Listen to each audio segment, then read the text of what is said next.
Sa video na ito mga ka-dreamers, ito na naman tayo. Sinimulan ko nang buksan itong aming rice field.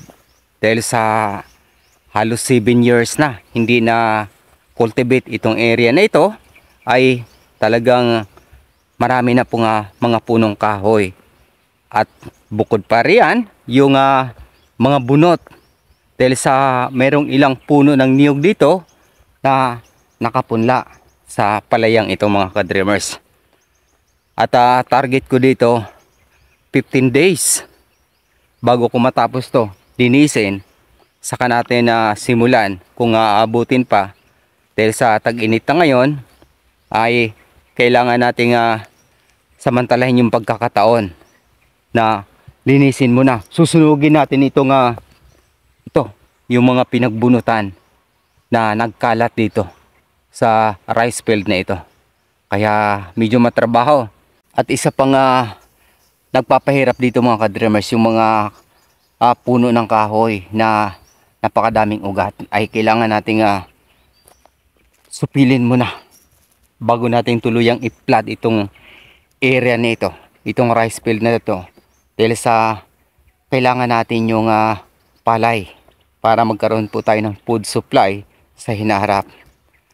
At dito sa itaas na ito, talagang sisimulan ko rin taon na ito na i-cultivate na talaga. Pupunlaan natin ang karagdagang puno ng niyog, pailaliman natin. At sana may awa ang Diyos ay makayanan. Dahil sa kulang tayo sa financial ay solo po tayo. Mano-mano po yung ating gagawin dito mga ka-dreamers. Kung mapapansin ninyo, itong mga damo na to ay sinunog ko dahil sa hanggang balikat po ito. Ang kapal nito, yung damo na to.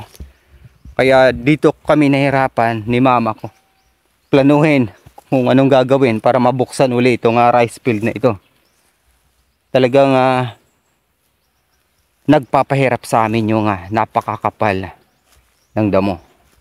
Nakakaganda rito mga ka-dreamers dahil sa meron naman tayong mapagkuha na ng water supply. Meron tayong 2 bukal ng tubig para direkta nating may ilagay dito sa dulo niyan. Doon natin ilalagay yung hose, yung tubig nang dadali po siya dito. Papunta dito sa area na yan. Sa hinaharap.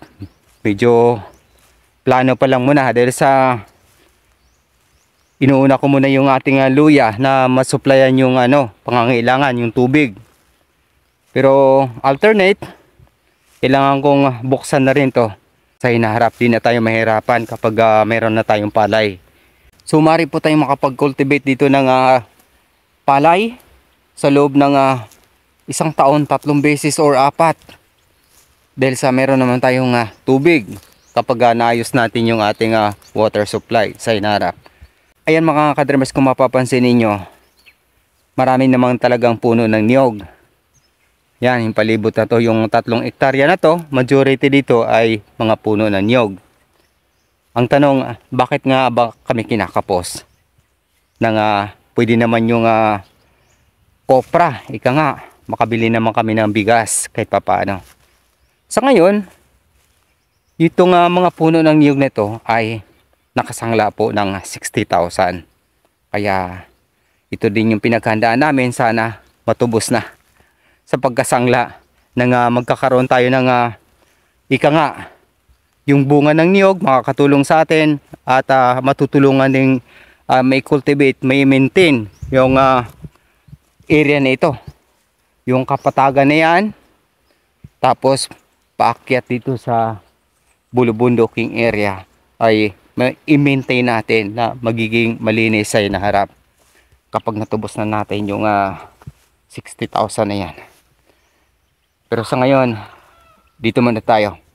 Ika nga, sabi nga sa mga eksperto, yung mga kasabihan nila, mag-focus po tayo sa solusyon ng mga problema. Hindi po sa problema natin ituon yung ating atensyon dahil hindi po tayo uusad.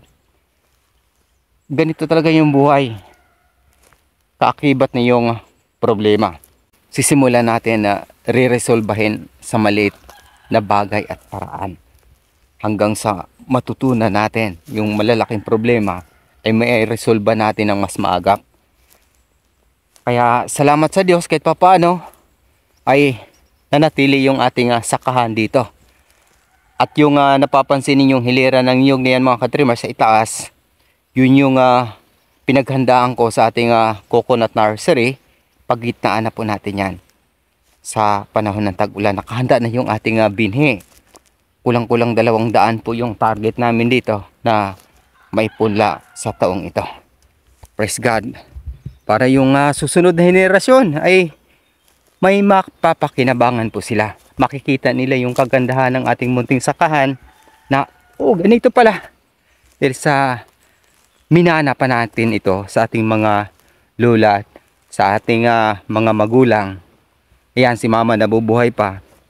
Kaya ito, dito talaga nakatuon yung puso't damdamin ni mama rito sa lupeng ito. Dito talaga siya madalas. Kung minsan mag-isa siya rito. Mag-isa siyang nagpupunla ng niyog kahit matanda na. Ayan, yung bagong punla ni mama medyo nasusunog nung sinusunog natin yung ground. Pero hindi po yan tuluyang mamamatay. Dahil sa yung pinakatalbos naman ito ay buhay pa. Binalot po natin yan ng saging. Yung tawag nito, yung puno ng saging, binalot natin bago natin sinunog itong area na ito para ma-clear na. So sa hinaharap, mayawang Diyos ay ito na yung ating magiging palayan, rice field natin, para hindi na tayo maghirap. Mayawang Diyos, sobrang hirap ng buhay ngayon, kailangan natin magsumikap. Ang mahal pati ng bigas, kaya mas mainam, mas maagap magkaroon po talaga tayo ng sakahan. Kung meron naman tayong lupain, i-cultivate natin nang magkaroon tayo ng ani sa hinaharap. Diyan sa part na yan mga ka-dreamers, sa unahan na yan, diyan din natin plano magtatayo ng babuyan. Yung maliit na simula pa lang, di tayo mag-ambisyon ng piggery. Maliit lang muna na babuyan. Yan sa paakyat na yan, nang yung dumi ng baboy dito dadaloy sa ating rice field.